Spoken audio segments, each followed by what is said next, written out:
Good evening and welcome to the April 14th, 2025 meeting of the Coeur d'Alene Parks and Recreation Commission meeting. Melissa, will you get us started with roll call, please?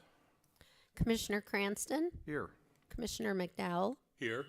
Commissioner Lean, Commissioner Tate, Commissioner Hill, Here. Commissioner Bates, Here.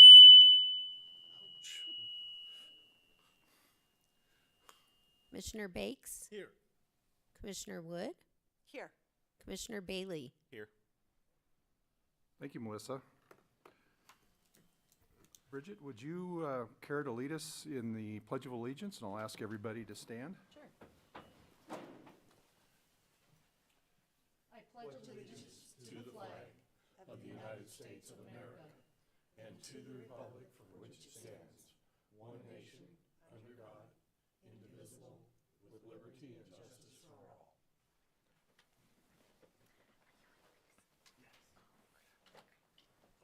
Okay, do any of the commissioners tonight have a conflict of interest with any of the agenda items this evening?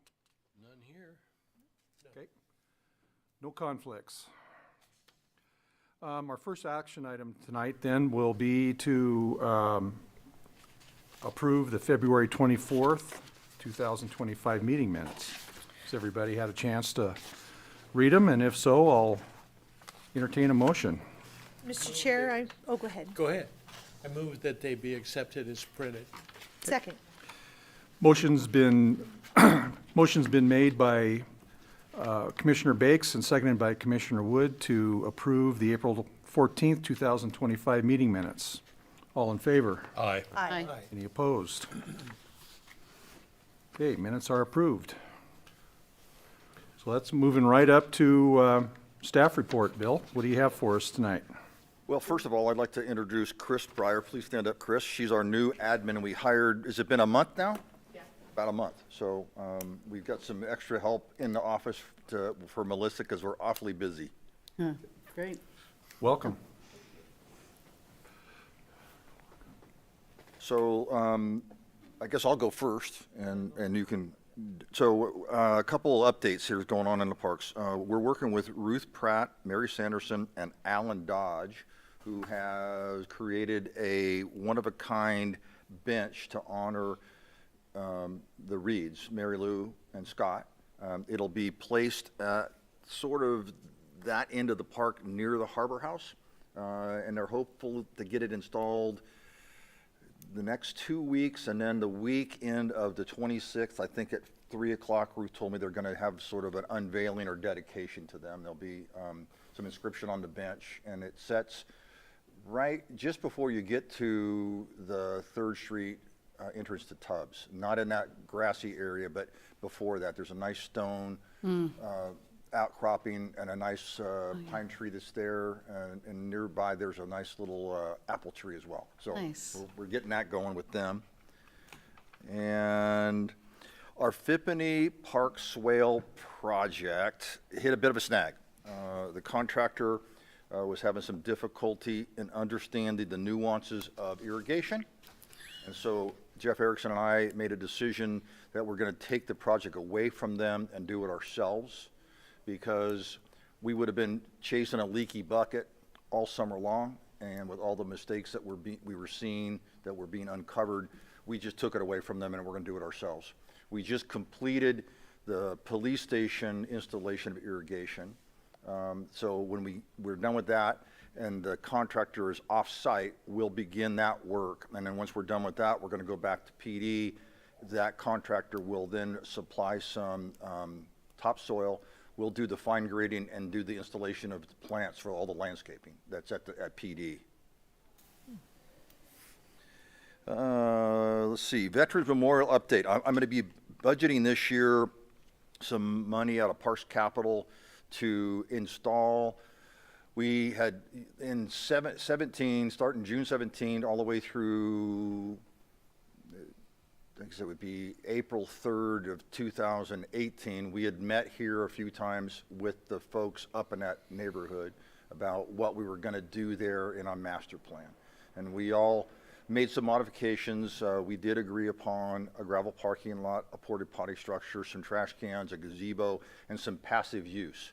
So we had an opportunity come forward with the local Disc Golf Association. They're going to be replacing the baskets at Cherry Hill. So we're going to take those baskets and develop a course out at that site.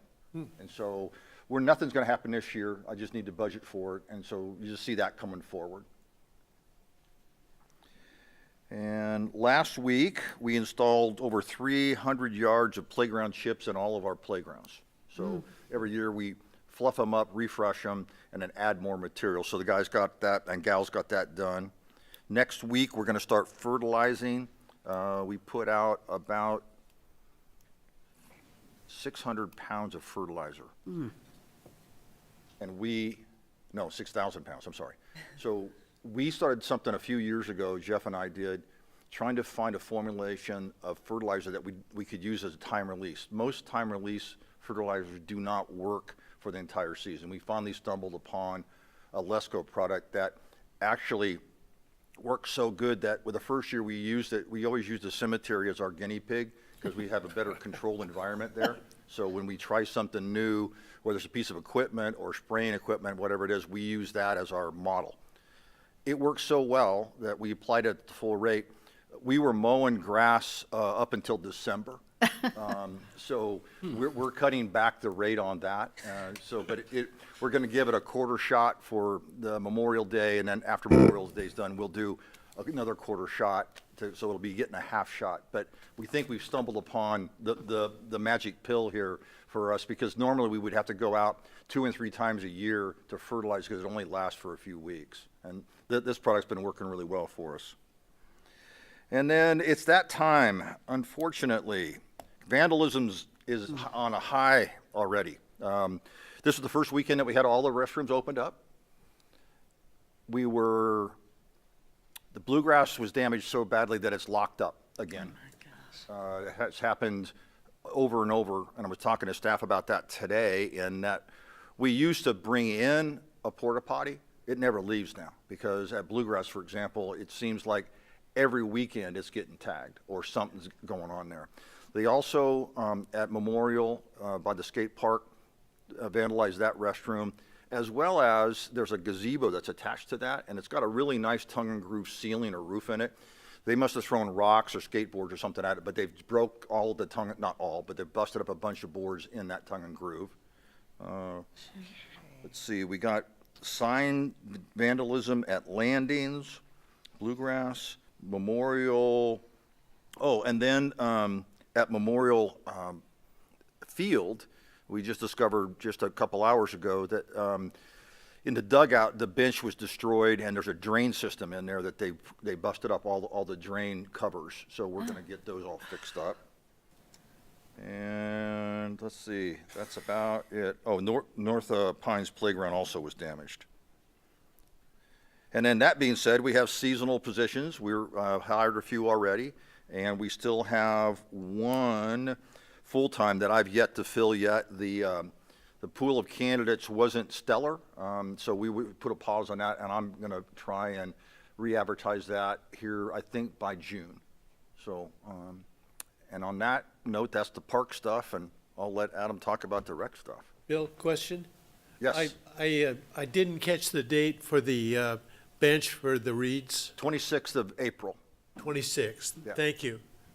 And Ruth was saying they were maybe going to come back to this building here right now, where we're at sitting now, to have some hors d'oeuvres and meet and greet kind of thing. After that's done there, they were going to come, they were working Okay. on trying to get back into this room. Okay, and the time? 3 o'clock so far. And I'll keep you posted if Please. if that changes. I think they're going to advertise for it, but Please, I'd like to attend. Bill, quick question. Do you have an update for the playground equipment at Bluegrass?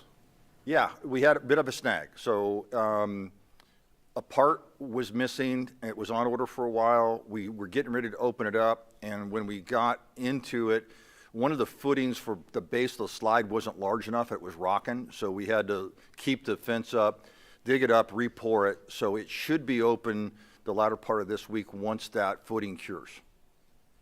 Great. All right, my turn. So we'll just cover just real quick, some of the stuff we've got going on with rec, because I think we've covered a lot of this. As we get into spring, obviously we're getting busy with registrations. So we actually just did our most recent swim registration today. Usually this one and then the next one that starts in June, really busy for us. People think that they're going to teach their kids to swim in 2 months and then throw them in the lake. So we spent the better part of 2 hours this morning, just constant line of people. But it's a great program. We take 140 to 160 kids every time we do it. And it's every 6 weeks, all year round. So we just did that today. Kicked off our soccer program last week, had just over 600 kids registered for that, which is, again, numbers keep ticking up as we've kind of covered over the last year. Adult softball program, actually, I'm going to, once I'm done with my stuff, race out to our managers meeting tonight. So we're kicking off our adult softball program. The end of this month, we'll start with games. So we do our managers meeting tonight just to go over rules, code of conduct stuff. We're sitting right about 80 teams right now. We'll expect maybe another 10. So we might be up 5 or 6 teams from what we had last year, which that's probably a good number because you've got City of Rathdrum, Sandpoint, Silver Valley all have their own leagues now. And that didn't used to be the case. So back in the day, we used to have 140 teams, but that was because we were drawing from everywhere. So a good number is around 80 or 90 is a pretty healthy league, I think, for us. So we're going to be right in there for that. Pickleball lessons. So we're doing adult lessons, which we're just about full, doing multiple time slots, different ability levels. We'll take roughly 100 people into that for the adults. And then we just had a gentleman approach us about doing some kids leagues and kids lessons. It's a gentleman that had done some camp stuff for us, they say in 2022, a couple of years ago, 23. He did a small camp and he came back and wanted to offer some more stuff, which is always good for us. He's got the expertise to do it. And so we just work out, again, that'll be another one of those agreements that we'll probably bring, but we'll do like an 80-20 split like we've been doing with a lot of these user group agreements. So, and then lastly, which is one of my favorites, our kids golf program that's coming up. We'll start registering in May. We do that out at Coeur d'Alene Public again with the Friends of Coeur d'Alene Public, nonprofit. So they provide all the staff. We provide a couple of full-time guys out there. And we're set to take another 200 kids for that, which is going to be really good. So, yeah. Okay. Any questions for Adam? Sounds busy. Nope. Sounds like fun. Thank you, Adam. Bill, I know we've had this discussion before, but, with all the vandalism that's going on in our parks facilities, is there merit in looking into maybe trying to, working with council and establishing a budget for video cameras? We have some money budgeted this year that we're purchasing we got one of them from our IT department. It's solar, and so it's a game camera in essence, because a lot of these outlying parks, we don't have fiber. So this one, when we first started using game cameras, as you well know, game cameras are strapped about 3 feet off the ground on a tree, and you get what crosses. And when we used to use them years ago, up on a pole, we'd have to shim it because you couldn't target the lens. But Right. now you can target the lenses, and so you can get an app on your phone, and you can target it, put it up out of the way. This one, you can download the picture directly to your phone. We had installed one a couple weeks ago, and we're going to get some more of them. We had some trouble at Ramsey Park with some vandalism and some disparaging remarks about K-27. So we put a camera up a week ago, and so we're going to get more of those cameras and place them at these other sites. So I think we've got 15 grand budgeted for cameras. Okay. Mike? The cameras, I think, are a good first step, but I think we've got to prosecute and hold those parties that are vandals or their parents or both responsible. So they've got to be held accountable for the damage they're doing. Agreed, and I don't know what goes on in the courts.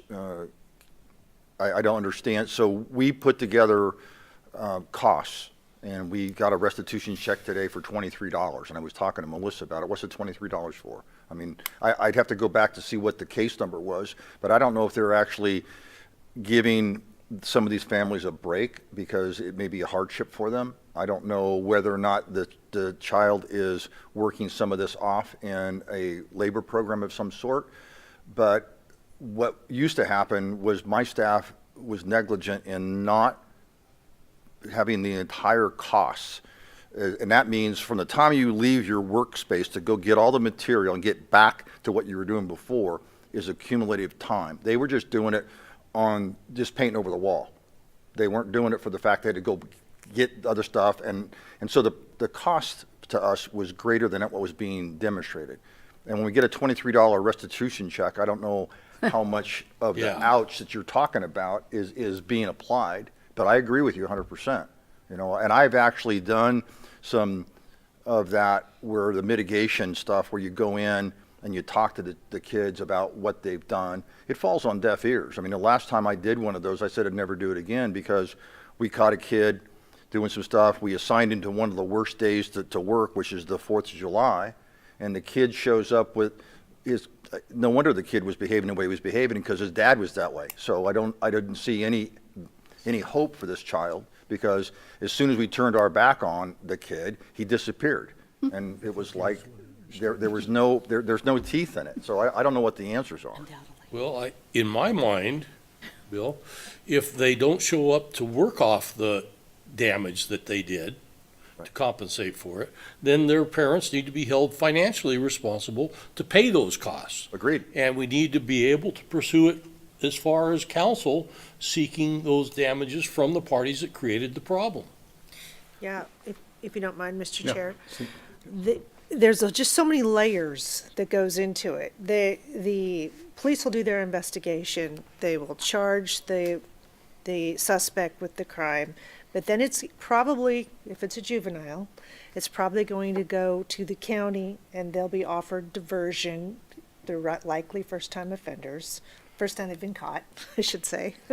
And if it's their first time in diversion, then they are given the classes that Bill has attended and tried to speak to them and help them understand the errors of their way.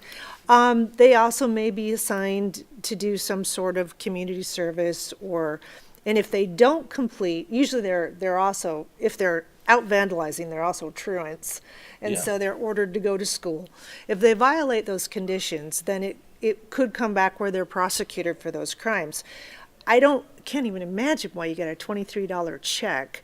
I mean, there's a whole lot of discretion going on there on what kind of fines are being collected. Well, I'm not certain whether or not that there's not a payment program is what I could come to the Oh, conclusion of. could Is that be. it was a hardship for them to pay it all up front, so there may have been a payment plan, maybe? I Sure. don't know. Could be. Yeah. So what really, I think to close that gap that you're talking about, I would think that the juvenile prosecutors should be working directly with you. If you have filed a restitution claim, I would hope they would work with you directly to let you know what's happening with that case.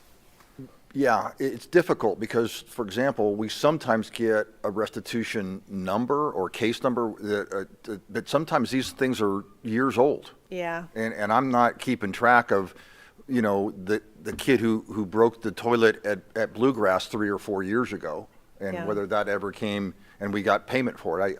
We submit the stuff and then we just move on. Yeah, I get that. It's hard to track that sort of thing, and I don't have any great advice on that, except that maybe council or Bill as the department head, that we do send a letter to the prosecutor's office saying, you know what, we're just not sure what's happening with the system and the restitution, but we're continually dealing with more vandalism. I mean, it's worth our while to reach out and try to talk with them and see if they have any solutions they could offer us. It's really important that the judges understand that the victim, the taxpayers, are waiting to see if there's some sort of justice, and if they get letters from us, that strengthens that. Yeah, we have to do something. Because it's getting worse, not better. Right? Okay, thank you, Bill. You're welcome. Do the commissioners have any comments or announcements tonight? I do. Okay, Jaren? So I created a fundraiser at my school for our art department, and my school wanted to invite you guys to come to the fundraiser. It's April 22nd on Earth Day. And we're inviting everybody and also the Parks Department. I haven't emailed you guys yet because I keep forgetting to email you guys. But basically, it's at Skyway Elementary School, and we're revamping their garden, and we're putting in pots and stuff to make their garden better and also create money for our art department at our school. What's the time of the event? I believe it starts right after school, so we're gonna head over there right at 2:30, and then I think it goes until 5:30. Okay. Okay. And it'd be at Skyway? Yes. Okay. Yep. Skyway Elementary. Great. Okay. Is that something that would be worthy of putting on the website for information?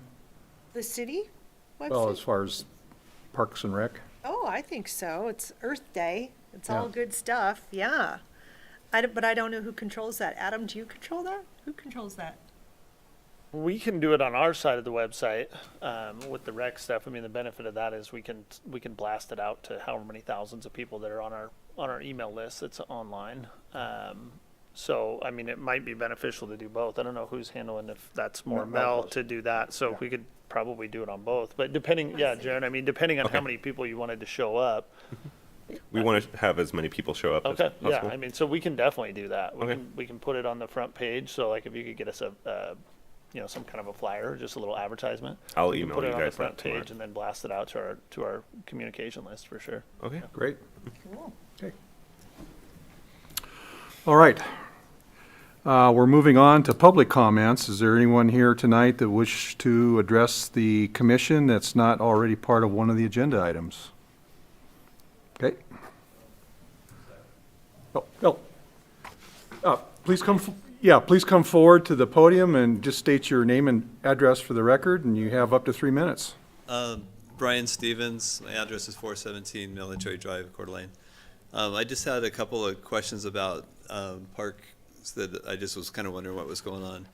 On 7th Street, the stormwater plan that's going on in Fippany Park, I believe it is that get restored to grassland, or is that swales after it's done, or what is that? So when it's done, Brian, we're going to go ahead and reseed it, and it'll just be bluegrass again. I initially thought about doing pollinators in there with like white clover, but my experience so far with the clover is when we get a really hard winter, it doesn't recover. Right. So it's really nice, and it's a great thing for everybody to see all the bees and butterflies, but it's not performing as well as I'd hoped for at Atlas, where I did that before. So ultimately, that will just be bluegrass again. So we'll hydroseed that. So when it's done, will it be level, or is it going to be all sloped to What you see there is what you get. a pit? Yeah, Okay. a swale. Okay. Okay, Can it be made into a skateboard park? no. We've got a skateboard park. You have a lot of interest. That's probably the most used park in the city. Well, that's why we took advantage of this. We've been having dreams about making a loop through that park, and about where that delineating asphalt is where we'd always thought we would do that, and the stormwater project's paying for that, so we get an actual loop through the park. And, that end of the park wasn't all that used. The top third, 2/3, is really where most of the activity takes place. And so we thought it'd be a great thing for the lake's health to pull off. I think Todd told me we're pulling off about 35% of the stormwater in that neighborhood, that they're keeping it going into the lake. Okay. Yeah. And then the other was at Riverstone to the, between Riverstone and the Highway 95 bridge, there's those fields that it looks like they were supposed to be ball fields or soccer fields or something. At La Crosse. At Yeah, Riverstone? BLM property is near, there's a parking lot there? Yeah. Yeah, that's been designed years ago when we did the BLM plan. And the westerly piece of that, or the downriver piece of that where you see it's flat, that's set up for micro soccer. So on the other side of the parking lot would be a restroom facility and a tennis court and a pickleball court. And then the plan also showed further between there and the bridge We were going to have some paths that went up there to a gazebo that overlooked the river, but the funding's not in place for that at this time. We just took advantage of the lacrosse punch-through when we did that, and there was some money left that I went ahead and had them do the parking lot for what I just described. When are those slated to be done? I don't know if I'm going to develop any more parks anytime soon until I can get more staffing. So that's the stopgap in that, is that I'm probably not for a couple more years. And my hope is, what I wanted to do there was, we were always looking for a new home for our program at Jenny Stokes, which is the micro soccer fields, the mini kickers. That was going to take that field and move it to that location. There's better parking, so the kids aren't having to run across Kathleen Street Avenue from where the parking gets full there, and some of the folks park over at the school and come across the street. This way, it would be much more, it would be safer for the kids, and it would allow that campus to maybe expand that direction. So water department, well, they're gone now, I'm sorry, fire department, street department would probably assume some of that space for their needs. So when you say micro soccer, you're saying up to age 10 or something like that? What's micro stop at? 8? So that micro soccer's kindergarten, first grade. I'm sorry? Kindergarten and first grade, so like 5 and 6 year olds. Oh, okay. Yeah. Okay. The ones that are playing right by the fire station. Right. Yeah. Okay. Right. All right. Thank you. Thanks. Thank you, Brian. Hey, you know me, Brian. You could call me anytime. We like having public comment, though. Okay, our next item is an action item regarding North Idaho College outdoor pursuits. The decision point tonight, should General Services Public Work Committee recommend that council enter into a memorandum of understanding agreement with NIC Outdoor Pursuits Program. The Recreation Division has had joint ventures with NIC for a number of years. This program will help reestablish and open up opportunities for more partnerships and more recreation offerings for the public. The Recreation Division will manage all registrations for specific public programs. NIC will staff and provide equipment for the programs. The city will collect all fees and distribute 80% back to NIC. This agreement will properly record the partnership between the city and North Idaho College Outdoor Pursuits with options for renewal.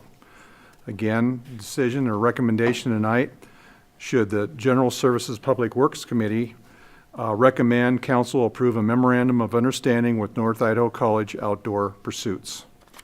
Adam, do you have anything to add? Yeah, I'll just give you just a real brief history on some of this. I mean, as we've been talking about, as we've brought a lot of these user agreements forward, trying to update things, but trying to grow things to gain a foothold in other things other than just traditional sport, right? So we live in North Idaho, why don't we do something with sailing and paddleboarding and those kinds of things? Well, Outdoor Pursuits is perfectly suited to do all of that stuff. They own all the equipment, they have all the expertise and the staffing. A number of years ago, they were apparently laughed out of our building because people didn't think that it was a viable partnership. We wouldn't get the numbers, which I don't believe that to be true. So Jordan and I actually went and met with their staff, great group of people. We worked through some logistics on the agreement, just sending it through their legal people and all of that. But it's a perfect thing for us. It's easy to do the registration online. We'll bring in a little bit of revenue that we'll keep, and then we get to offer more stuff, a lot more stuff. We've got some sailing stuff, paddleboarding,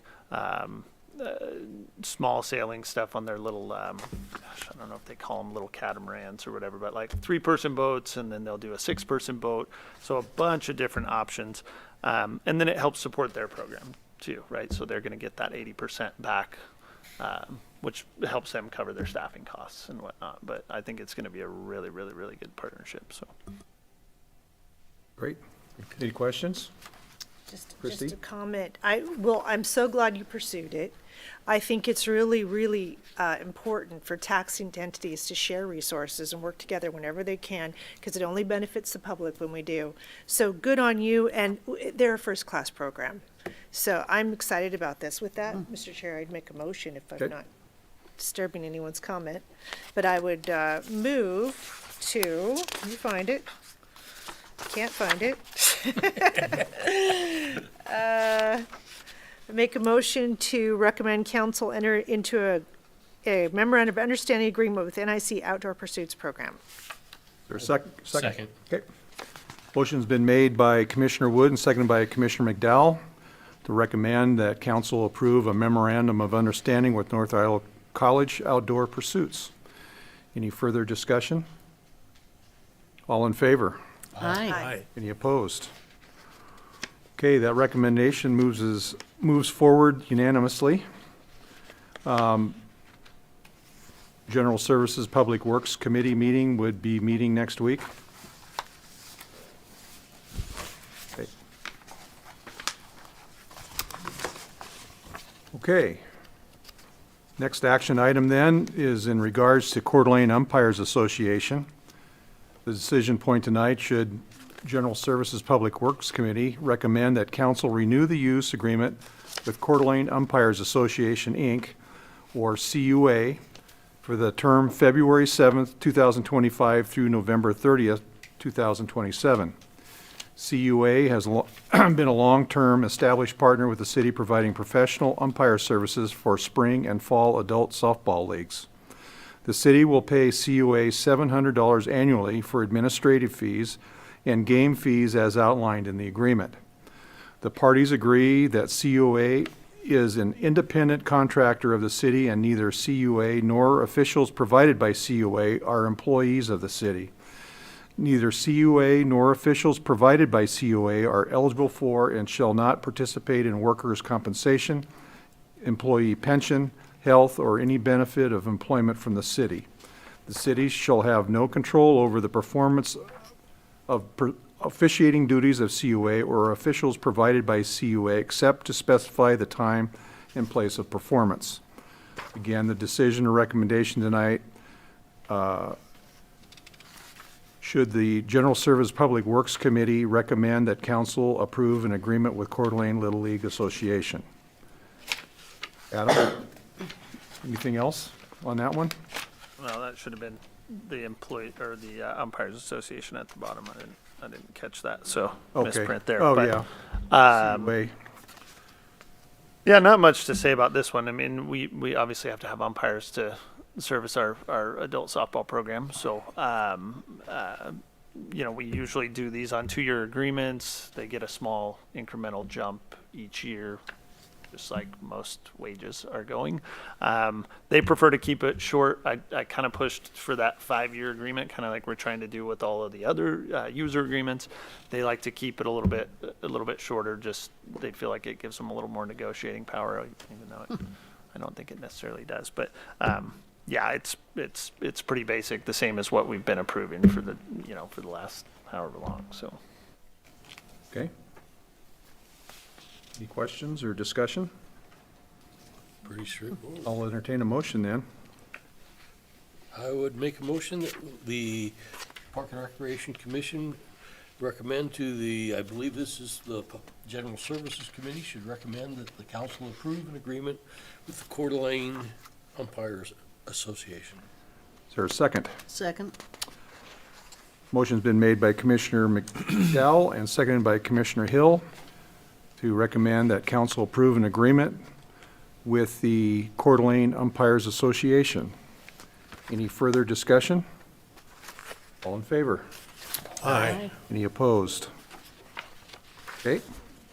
The motion is unanimous. We might want to make sure the language in the actual document speaks to the Umpires Association rather than Coeur d'Alene Right. Little League. Yeah, I think Adam caught that, so. Yeah. Okay. Moving along here. Our next item is in regards to Coeur d'Alene Little League agreement. Decision point tonight, should General Services Public Works Committee recommend that council renew the use agreement with Coeur d'Alene Little League Association, or Little League, for use of Canfield Sports Complex. The Little League program has been a long-term established partnership with the city, conducts their program at Canfield Sports Complex in the months of March, April, May, and early June. Little League offers a competitive program and holds tournaments for area youth. There will be no cost to the city for the approval of this MOU. This agreement will properly record the partnership between the city and the Coeur d'Alene Little League Association with options for renewal and increased fees annually to be in line with other parks and recreation agreements. Little League will pay $5,000 beginning 2025 with a 5% increase each year. Again, the decision or recommendation tonight would be,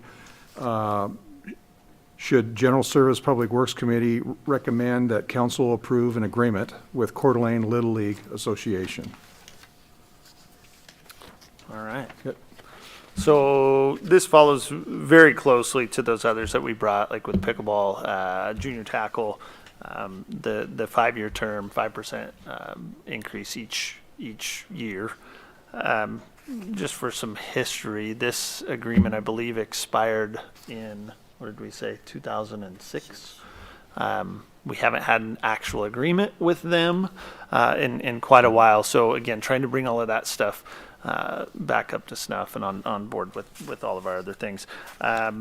We're giving them a considerable discount compared to probably what the value of what they're getting, which again, to Christie's point, working with other community entities and youth organizations is a good thing.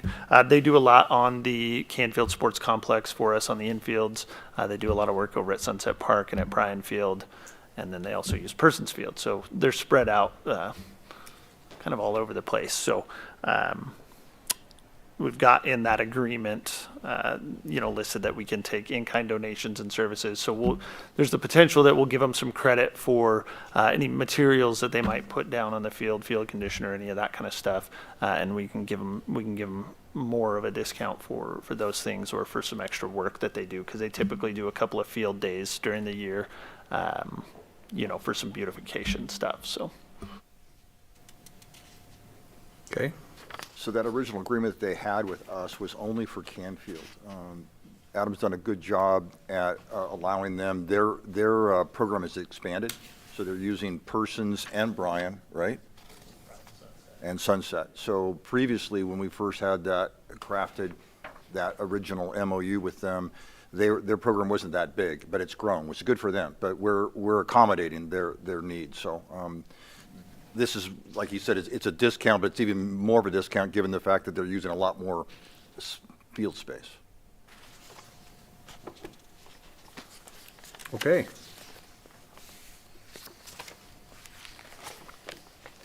Mr. Chair, would you like a motion? I would. All right, I would recommend that we forward this to GPS committee, General Services, excuse me. Council, and with recommendation, council renew the use agreement with Coeur d'Alene Little League Association for use of Canfield Sports Complex. Okay, is there? Second. Second, okay. Motion's been made by Commissioner Wood and seconded by Commissioner Bakes. Is there do we need to add the other fields that they use? Or just the Canfield Sports Complex? Those are actually all listed in that agreement. Yeah, we did plug I see. those in, yeah. So field use doesn't need to be specified as far as the motion because it's tied, It's tied to the MOU. it's all specified in the agreement. It's all spec'd out in MOU, right? Okay, so the motion and the second then should read recommend that General Service Public Works Committee should recommend that council approve an agreement with the Coeur d'Alene Little League Association. Commissioner Wood, are you okay with Yeah. the way that is stated then? Yes, thank Okay. you. Any further discussion?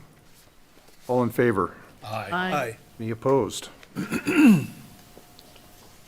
Okay. Next up, we have information item regarding the Arbor Day presentation, and I believe Nick is going to present.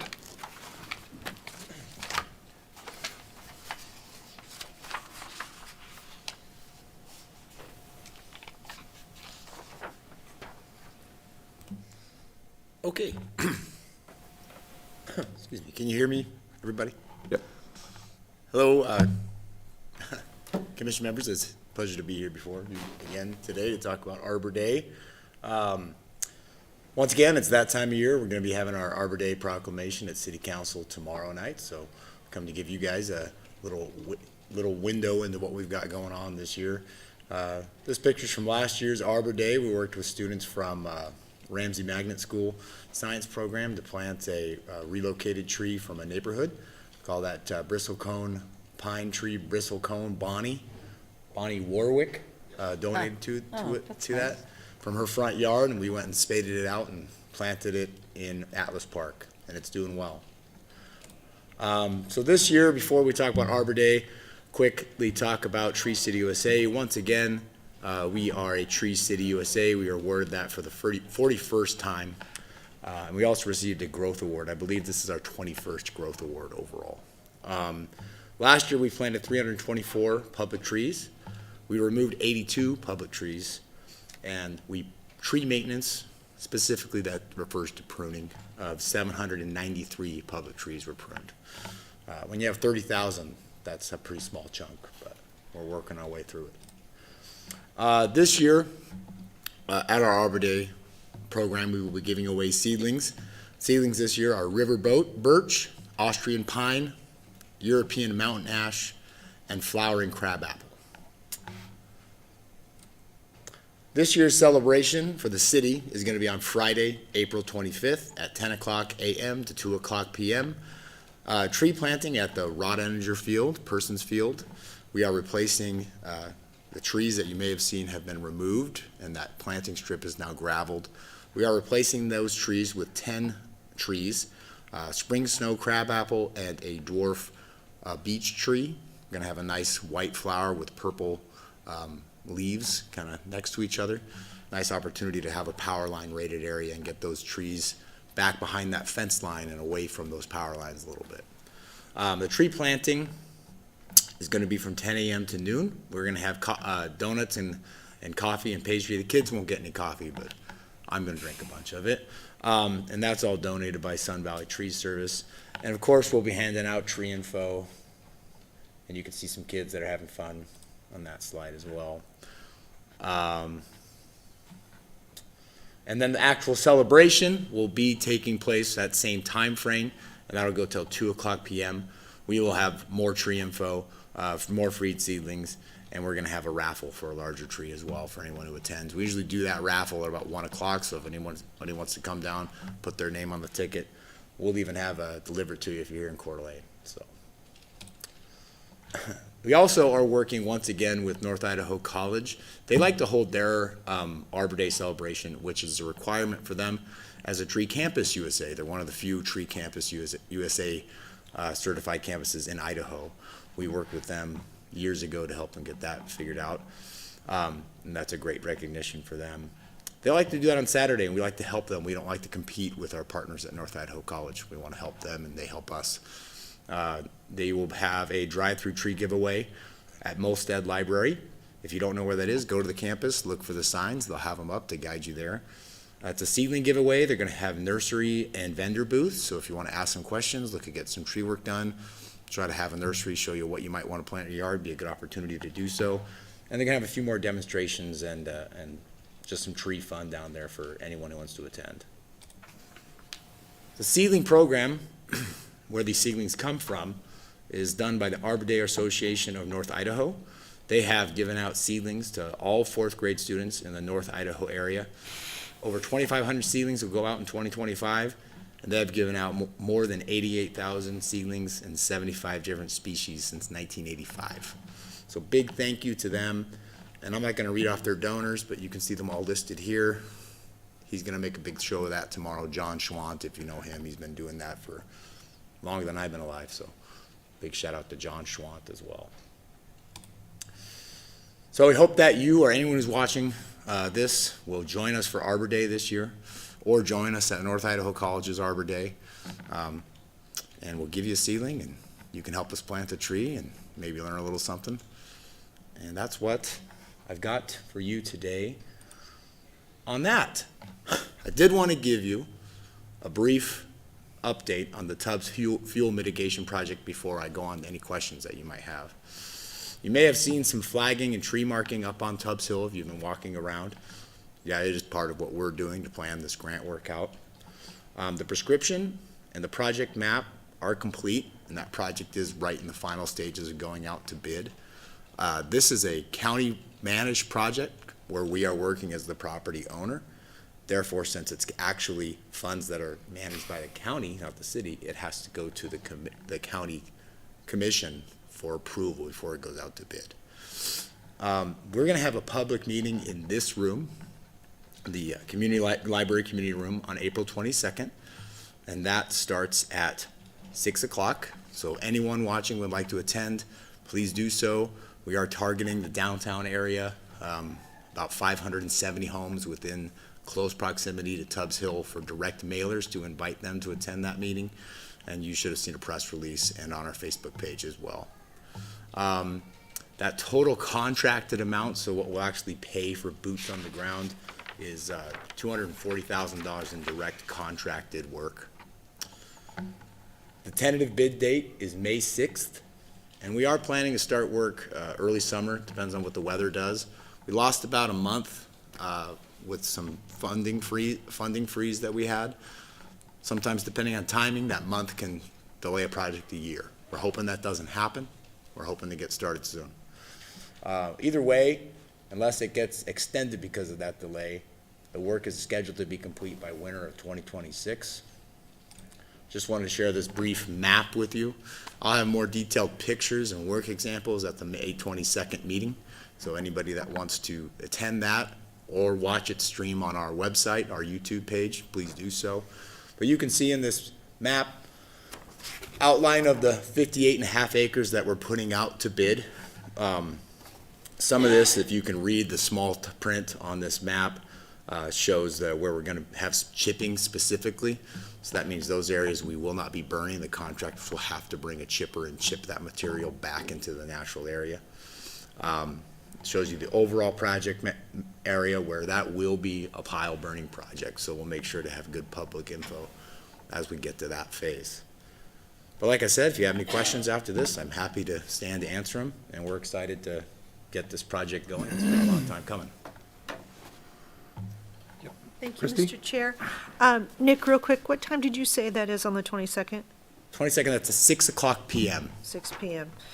And then, did you want to talk briefly about the Tubbs Hill cleanup that's coming up? Are you part of that? I'm not part of that, but that is held by The foundation? the foundation. I believe that's on Earth Day, Yeah. this Saturday. So I would suggest, I would love anybody to take part in that. I don't run the Earth Day celebration, but I will be there this Saturday. That is from 10 o'clock to 2 o'clock, I believe. So if you would like to come down to Earth Day, lots of great booths for kids, lots of great opportunities to learn a few things and walk away with some pretty cool swag one way or another. I will be there, Tubbs Hill Foundation will be there, and they will be leading a Tubbs Hill cleanup. Forgive me, I don't have the. I think it's 8 to 10. 8 to 10, I believe they're at the main trailhead on, At 3rd Street, yeah. At the 3rd They'll Street. set up there, they'll pass out bags and gloves. Yeah, We that's park great. a truck there, so we haul off the debris that's collected. Fabulous. Great, great partnership. yeah, I know it's great. Yeah. And I just want to also, before I leave, big thank you to the Tubbs Hill Foundation. They contributed $12,000 of direct funds as a grant match for this project. Without those direct funds being contributed and promised, who knows? It makes it a lot easier to be awarded a grant if the question isn't, where is our match going to come from? Hey, Nick, talk a little bit what you did today about those historical chestnut trees we have in City Park. Yeah, you know, I get to be part of some cool projects here at the city of Coeur d'Alene. And there's been something that's been talked about far too long and is now coming to fruition, which is we are putting in a protective fence around the American chestnut trees in City Park. Some of you may not know that we have some of the largest American chestnut trees in the world right here in Coeur d'Alene, Idaho. A few left that exist. Some of you may not know that about 120 years ago, we lost almost all of the American chestnut trees in the world, especially the United States. We had a pathogen that came in from another country and went throughout our country and destroyed all of the American chestnut trees, at least the vast majority of them. We have 3 that have been kind of isolated. We believe they were planted in 1910.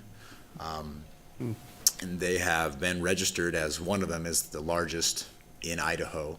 I've been trying to get confirmed that it is the largest in North America and the world. It becomes kind of complicated. You have to get people up here who want to do DNA testing, and then everybody kind of wants to question whether or not that's really, is it 100% American chestnut tree? But we are putting in this fence to protect these trees. It's a high traffic area. A lot of people like to sit in there and play in there, which we don't want them to not do that. But it also is kind of bad for the root zone. So we're putting this protective fence. It's a single chain fence, so it's not a keep out. It's a be aware of where you're stepping type of fence. And we're going to have some interpretive signs there to explain why these trees are so special and what we're doing.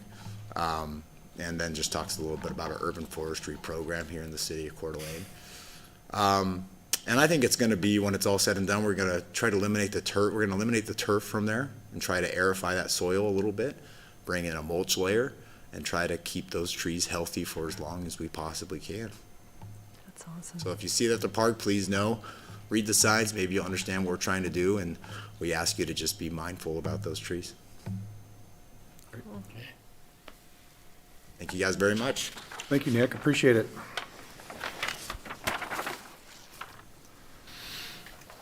Well, our last action item tonight is regarding setting pricing for the new millstone art niche wall. I guess in lieu of reading the staff report, Bill, is there some adjustments in the pricing? You should have the. Or is this all correct, as correct in the staff report? Okay, I'll go ahead and read it real quick then. Decision point, should city council approve pricing of $3,500 for the 10-inch diameter by 5-inch deep niches that will hold one urn, and $6,500 for the 16-inch diameter by 5-inch deep niche wall that will hold up to 4 urns for the exclusive art piece millstone niche to be installed at Forest Cemetery. Dale Young began working on the millstone niche a few years ago. He has completed the work, and we are ready to install this in Forest Cemetery. Dale also has agreed to provide one more millstone niche to be installed on the Niche Road location at the cemetery, creating a bookend effect. The cost of this niche was included in the 24-25 fiscal approved budget. The exclusivity and artistic nature of these niches will make them very popular. We anticipate they will sell quickly. The final approval of this pricing will take place later when the clerk brings forward the fee increase schedule for the city council's approval. Dale Young has provided several artwork pieces throughout Coeur d'Alene, including many in our parks. We anticipate these niches will be a popular item due to the one-of-a-kind nature of the artwork. Again, the recommendation tonight is whether to recommend city council approve pricing of a $3,500 for the 10-inch diameter by 5-inch deep niches that will hold one urn, and $6,500 for the 16-inch diameter by 5-inch deep niche that will hold up to 4 urns for the exclusive art piece millstone niche to be installed at Forest Cemetery. So this was a few years in the making. I don't know if any of you know Dale very well. He's a good artist and he's very creative. But he shows up in my office about 4 years ago with a sketch literally on a napkin and an idea. And so he'd come back every 6 months and tell me it's coming along really well. And the pictures started getting better and more clarity. So he worked right along with Robert Cooper, who was in charge of cemetery at the time, about how to attach these doors on this millstone. Dell had purchased millstones, about 5 of them, some years back. And one of those millstones is at East Tubbs Park. If you recall back when we were developing Cherry Hill, we found a bunch of big granite blocks. And we had a call for artists. And he was one of the artists that was given one of the 8 pieces of granite. And one of those sits right outside City Hall as a bench. There's one over at Fire 3. There's another one over at Memorial Grandstands. Anyway, his piece was he used one of these millstones as a bench. And then through the center of it, you may have seen it over there, it's got a pine cone. That's what he carved the piece of granite that he got from Cherry Hill out of. So he had a couple of these millstones laying around. So he had this concept about a niche to become a millstone. or a millstone become a niche. And he's got carvings all inside this thing, and it's two-sided. It looks a little bit like a rotary wheel or an old phone. But this one might show it a little better on the carving. So it stands about this tall. Some years ago, we had an old cart path in Forest Cemetery, and we closed it, and we started using that as we're calling niche road. And we've got 3 niches that we purchased over the years for about $50,000. We always double our money on that investment. So we have room for, I think, 10 more niches as this thing works its way out. But when we met with Dale on site, it was Jeff Erickson's idea. He said, do you have another one? And he said, I do. And so right then and there, I asked to commission another one. I'm going to budget for this cycle to put this on that bookend effect that we talked about. One of the things is that when he talked to me, he said, now I get my choice of niches, right, when I complete this. I said, certain. So he wants that niche right there. And the reason he said that was that's where he usually signs his piece, is on that bottom right-hand corner. So that's for he and his wife. And then he had another request when we were sitting out there talking about this installation. It's not been installed yet. We still have some asphalt to tear out, and then the street department's going to help us to pour a slab that would hold this. It weighs about a ton. He wants to face this, the pieces facing east and west. Initially, when we were talking about it, I thought the pieces would face north and south. And I said, it makes no difference to me, Dale, but why do you want it east and west? And he said, well, when he wakes up, when the morning sun hits his niche, he wants that morning sun to hit his niche. That's his reasoning for it. So I said, okay, whatever you want. So he's been great to work with. He had a lot of angst working through these attachments and how all to do this. So it was taking a little longer than expected. But now that he's got it all dialed in, the next one, I think, as he said, will be easier for him because he's got all of the engineering figured out. And what he's done, Tumblestone actually cut through this all the way through, and then he's got a piece of aluminum wall that separates the 2 separate niches because it's two-sided. And the way he's going to bring this in, he's going to leave this one open. It'll sling it from like a tractor, put it on a flatbed, bring it to us. And so the strapping will then use again to place it. And once it's in place, he'll then attach that door because that's the way he's going to move it around. And we will more than double our money on what we spent for this. So it's a good value for us. It brings a really nice artistic piece to the cemetery. And like I said in the staff report, I think it'll be well received. And the reason I'm bringing this to you now is because we do not have a price set for this. So when our fees come forward, Renato will be doing that here in another month or so. I wanted to get out in front of it so that we could have all this stuff aired and talked about with you folks and with council, so that when that comes in and a much higher cost than our normal niche walls are, they'll know why. So we'll just add that in to a new fee schedule on our cemetery fees.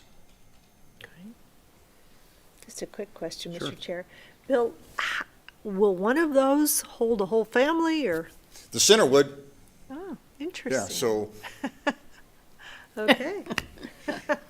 and You we're have to gonna plan get real ahead. tight. We've been talking on staff about how we're gonna do this. We're gonna have to be very clear that there are some size restrictions on your urn. So if you want to do this, you're gonna have to get an urn that'll fit this size, because sometimes urns can get rather large. Yeah. And so we're making lots of notes on this so that Just a when. plastic bag, that's all you need. Well, a lot of, they do come in a plastic bag and a plastic box that's not much bigger than about like that, Yeah, quite often, so. Yeah. great. Anything else for Bill? Okay. Entertain a motion. I can do that. Mr. Chair, I would recommend City Council approve pricing of $3,500 for a 10-inch diameter times 5-inch deep niches that will hold 1 urn, and $6,500 for the 16-inch diameter times 5 deep niche that will hold 4 urns, up to 4 urns, at the exclusive art piece millstone niche to be installed at Forest Cemetery. Is there a second? Motion's been made by Commissioner Wood and seconded by Commissioner McDowell. Recommend City Council approve the pricing of $3,500 for the 10-inch diameter by 5-inch deep niches that will hold one urn, and the $6,500 for the 16-inch diameter by 5-inch deep niche that will hold up to 4 urns for the exclusive art piece millstone niche to be installed at Forest Cemetery. Any further discussion? All in favor? Aye. Any opposed? Okay. That motion moves forward unanimously, which is going to bring us to the end of our agenda. Is there last chance for anybody to make any announcements? Okay. I'll make the final announcement then and announce that our next meeting will be Monday, May 19th, 2025 at 5:30 PM right here in the library community room. And with that, does anybody want to make a motion for adjournment? So moved. Okay. Motion's been made by Commissioner Hill, second by Commissioner McDowell to adjourn. All in favor? Aye. Thank you, everybody. Thank you, Mr. Chair. Are you ready? Thank you. I'll try to make that. Okay.